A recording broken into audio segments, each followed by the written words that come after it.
बहुत समय पहले की बात है। जंगल के बीच में एक बड़ा सा तालाब था। वहाँ पे रंग बिरंगी मछलियाँ खुशी खुशी रहती थी।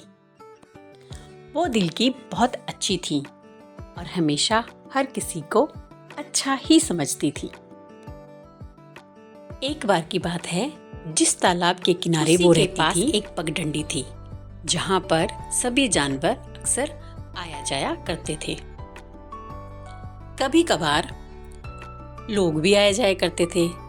तो एक बार उस पगडंडी पर कुछ कीलें गिर गईं, जो वहां से आने जाने वाले को कम दिख रही थी।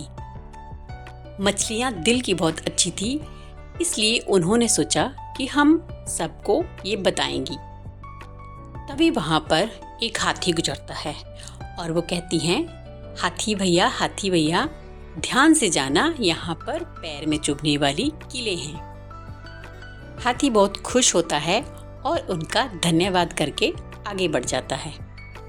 इसी तरह से वहाँ पर बगुला आता है।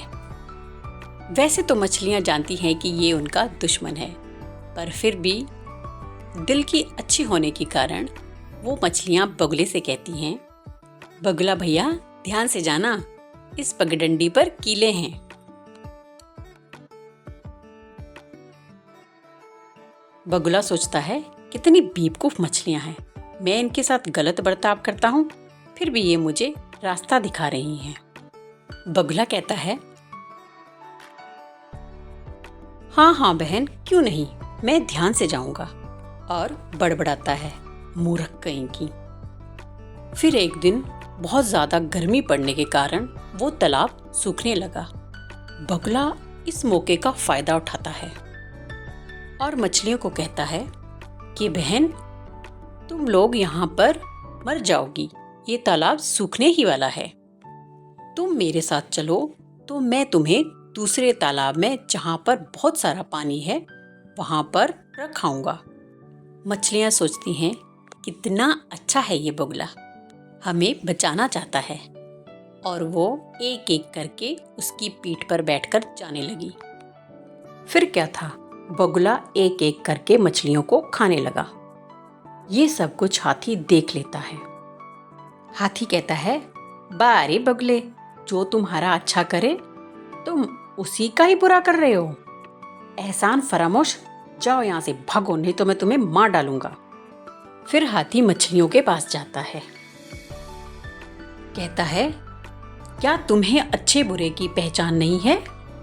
कौन तुम्हारा मित्र है और कौन शत्रु है?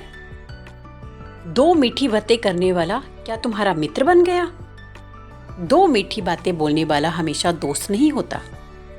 तुम्हें भगवान ने दिमाग दिया हुआ है और ये तुम्हें खुद समझना है कि कौन तुम्हारा दोस्त है और कौन तुम्हारा शत्रु है। फिर हाथी पास के तालाब से जाकर अपनी सूंड में भरकर मछलियों के लिए पानी लाता है और तालाब को फिर से हरा भरा कर देता है। मछलियाँ भी हाथी से माफ़ी मांगती हैं और कहती हैं कि आज के बाद हम किसी की भी चिकनी चुपड़ी बातों में नहीं आएंगी, बल्कि समझ जाएंगी कि कौन हमारा मित्र है और कौन शत्रु।